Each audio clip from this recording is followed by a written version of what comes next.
Okay, so I couldn't stand the suspense anymore, so I have taped up some broken vacuum lines and stuff and put the battery back in and slopped some gas in the bowl of this carburetor. And I'm going to see if we can bring another leaning tower of power back to life. This thing is not run in quite a while. It's run, I think, briefly, but not on its own. I did check it. It does have oil in it. It's black. It's got oil in it. Don't know anything about this engine. I heard it run for about 2 seconds, so we'll see what happens. The fire extinguisher, a big towel, and so yeah.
I don't think we have an accelerator pump.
Sounds good to me.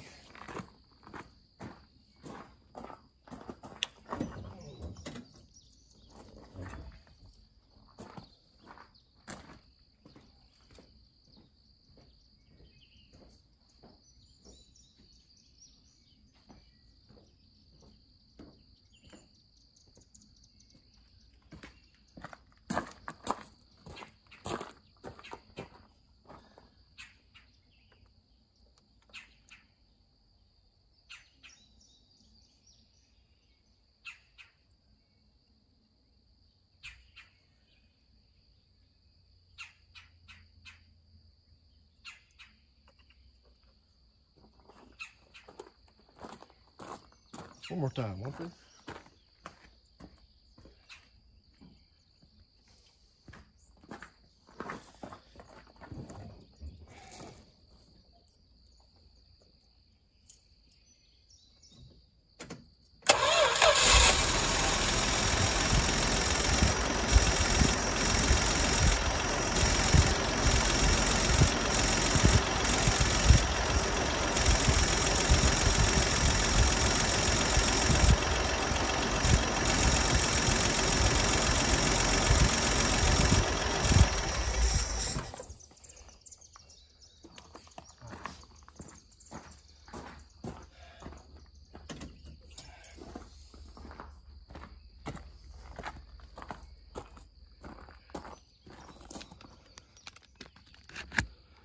Okay, okie dokie dingle dingle. So the battery seems like it's going to be okay. I think I'm going to swap that one with the one that's in the Tahoe. I think that'll fit in the Tahoe. And the one in the Tahoe I know it's a good one. I bought it new. So okay, that means that I can go forward with this. Oh, by the way, I did cut the fuel line over here. I didn't want it trying to suck up any junk, which it hasn't at all anyway, but so far. Of course, I don't know. The carburetor, that is a reman carburetor.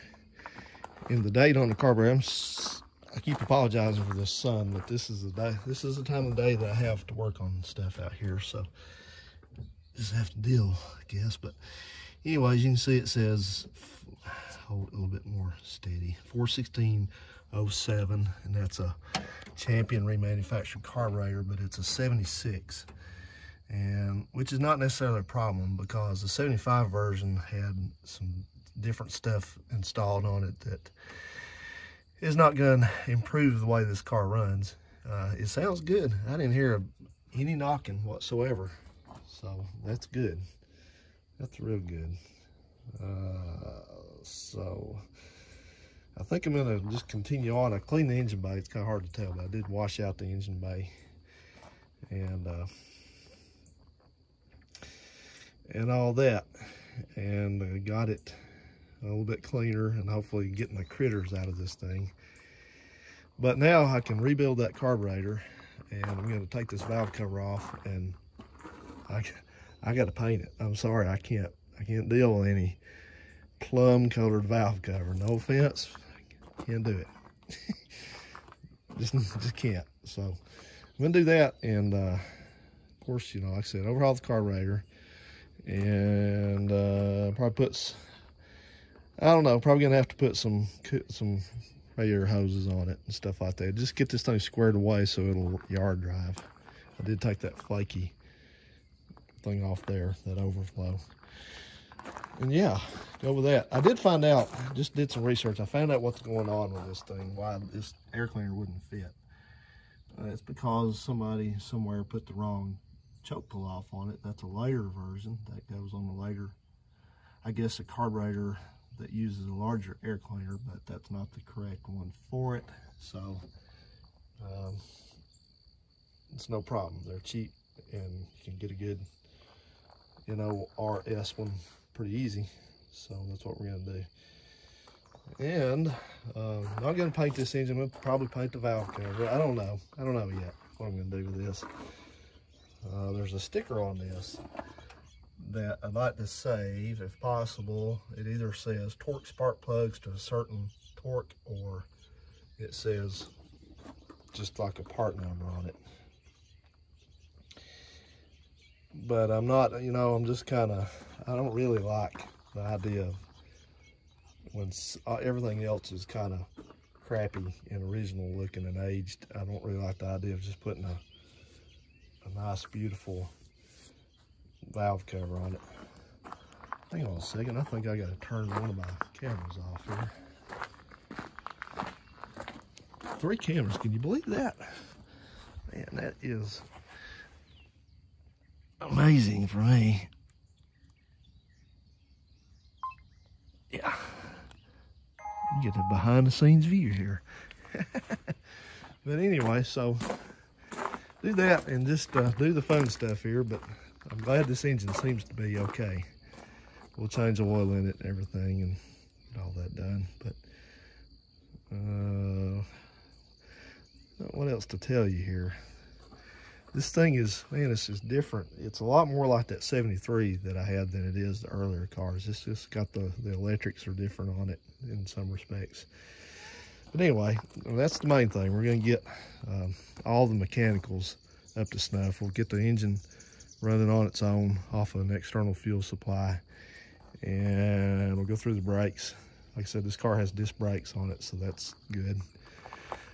It appears to me this car was, and I'm not, hopefully not going to give away anybody's sensitive or personal information, but this car was owned, I gave you some backstory on it, but it was owned by a man in Huntsville that became a fairly well-known preacher. His last name is Snodgrass, was Snodgrass, and he's quite well known for good things, you know. And apparently his grandma Snodgrass, or maybe on the other side of the family, not sure, I didn't get all that history, but she's bought him this car when he graduated from school here in 1975 or 6. So apparently, you know, he probably did well in school, so that was maybe kind of this car was kind of a gift to him, maybe from her. But he went from graduating school here, college, he went directly into the Army, I believe, and then went to, I think he was in the Army until 1982. So obviously there's a sticker here, as you saw earlier, that says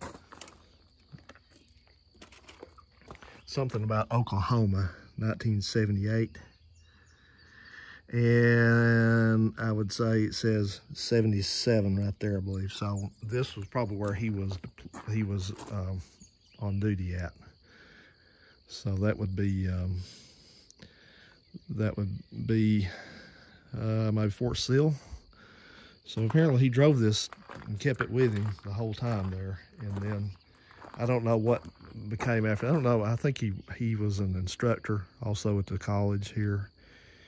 That's what the AEA deal may be. So he's an instructor, and then, you know, like I said, this thing, I guess it just hung around. You know, he probably didn't want to get rid of it, even though it was getting old. And like I said, the tag went out in 08. The tires have got 06 on them. The carburetor's got 07 on it. So by all accounts, this thing got put away about 2007 or 8. And that's when it went into hibernation for good. So, you know, and they did a decent job of taking care of it, keeping it from, you know, it could be a lot worse. But this is just a, you know, this is one of these for if it's Mortsky or Musty or Wes or whoever else, Jennings or anybody else, Wayland Wire, you know, this is just one of these things. It doesn't get much more fun than this. This is an old car that you can, you know, it needs work, but it needs the fun kind of work, except for that trunk back there. That's not fun, but this stuff's fun because this is where you get to put it back like it's supposed to be and get it running good and bring it all back to life. And, you know, that's not them. I'm not gonna, you know, and I don't want to keep blabbering here, but you know, this is just gonna be a drive it like kind of like it is. I gotta do something about that interior. But you know, this is not one of these where I'm gonna let my OCD run my life on it. That's gonna be this car. So, oh yeah, by the way, the other car's gone. I don't know if they put on a trailer or they drove it or what they did, but when I got home yesterday, it was gone. And I felt kind of bad about this deal. You know, my buddy, he's taking it graciously, and you know, that's the kind of thing you run into with friends and selling things. And one thing has to happen before another has to happen. I don't like it. You know, it just makes me feel uncomfortable and kind of bad. And so, but anyway, I guess that's gonna be it. So this thing runs. This thing's a runner. Next thing to be to see if the transmission works, but we'll get to that. All right, guys. Well, this is it. So I'm to the stage of this video where I'm just walking back and forth from sheer adrenaline. So one thing I'm real proud of myself, people that knew me back when I was younger, quite a bit younger, would probably be my brother watches my videos, I guess.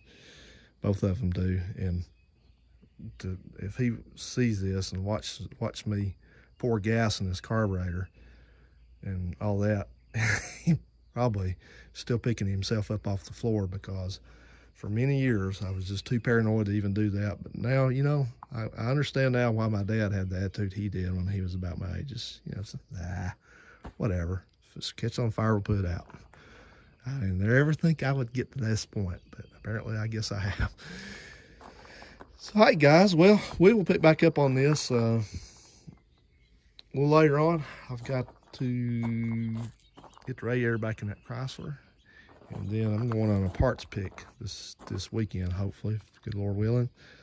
So, yeah, we'll pick back up then. I guess I will end this by kind of mentioning, I said this thing had a lot of smog. Well, they call it some emission control, but it had like a thing on the carburetor that was like it was an enrichment device, and then it's supposed to have another valve up here for something, one of those things. And I understand all that. I know how it works. And it's supposed to have an OSAT valve on the air cleaner. So somebody apparently got rid of all that long ago, and it doesn't matter. It does have a converter, but there's no evidence of an air pump on it anywhere. So, all right, guys, I got to go. So I will see you on the next one. Thanks for joining me with this. And it is, and always will be the leaning tower of power.